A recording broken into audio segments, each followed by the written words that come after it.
तुम्ही आज तुम्ही इथं आलाय तर काय झालं, काय चर्चा आहे, कशासाठी तुम्हाला बोलवलं का तुम्ही स्वतः? मी स्वतः आलतो. मी परवा दिवशी पण स्वतः आलो होतो की तपास कुठपर्यंत चालू आहे, काय फॉलोअप घ्यायचं आहे माझ्यासाठी, मी काय करू शकतो आहे किंवा समजा त्यांनी काय काय केलेलं आहे सगळं ते मांडण्यासाठी मी परवा पण स्वतःहून आलो होतो, आत्ता पण आलो होतो.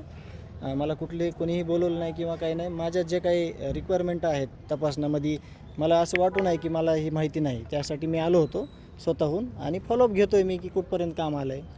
अधिकारी पूर्ण सहकार्य करतायत, तुम्हाला माहिती देत आहे? पूर्ण काम चालू आहे चांगल्या पद्धतीनं. पण आमचं पण काम आहे बघणं बाबा थोडं. काल सीआयडीनं कोर्टामध्ये एक दावा केला की खंडणी प्रकरणात वाल्मीकरण यांना जरी अटक करण्यात आलेली असली तरी मात्र संतोष देशमुख हत्या प्रकरणात सुद्धा ही दोन्ही प्रकरणं एकमेकाशी जोडलेली आहेत आणि त्यांचा सहभाग आम्हाला तपासायचा आहे. तपास अधिकाऱ्यांशी भेटल्यानंतर त्यांनी तुम्हाला काय सांगितलेलं आहे? ह्याबद्दल नाही चौकशी झाली, पण त्यांनी जे काही तपास केलेला आहे त्यांना काही आढळून आलं असेल म्हणून त्यांनी प्रतिक्रिया व्यक्त केली किंवा त्यांनी मांडला मुद्दा.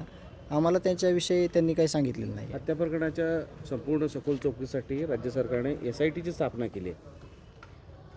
जे मुख्यमंत्र्यांनी आधी जाहीर हां जे त्यांनी सभागृहात सांगितलं होतं ती SITची स्थापना झाली, तुम्हीच सांगितलं मला आत्ता.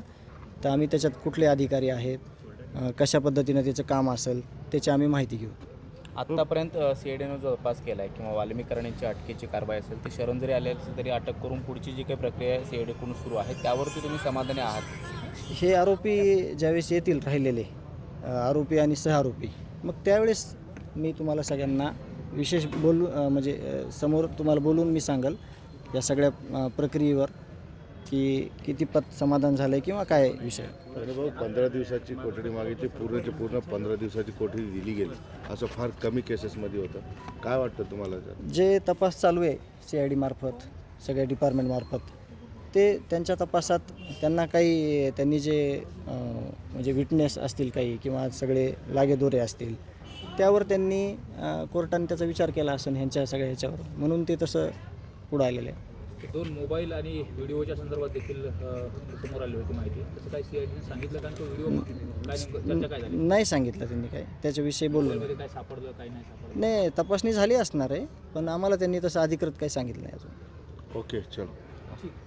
थँक्यू.